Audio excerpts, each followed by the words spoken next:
లలిత నమోస్తుతే మణిద్వీప నివాసినే సర్వ విద్య సర్వ ఐశ్వర్య ప్రదాయిని నమోస్తుతే. శ్రీమాత్రే నమ.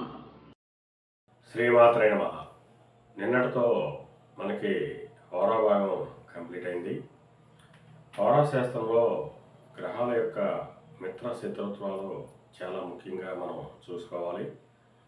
ప్రతిరోజు ఏ గ్రహానికి ఏ గ్రహం విరోధం అని అన్నీ మన మిత్రులకి వివరంగా చెప్పడం జరిగింది.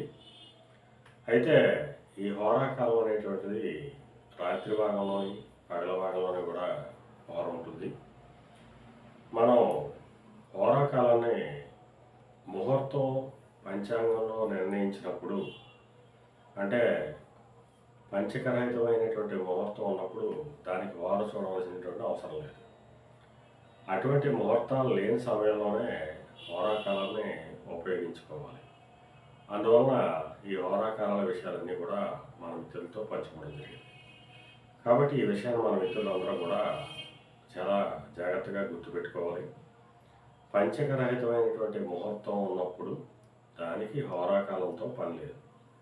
ఏ హోరలో ఉన్నప్పటికీ కూడా ముహూర్తం లగ్న బలమే మనకి గట్టిగా పనిచేయడం జరుగుతుంది.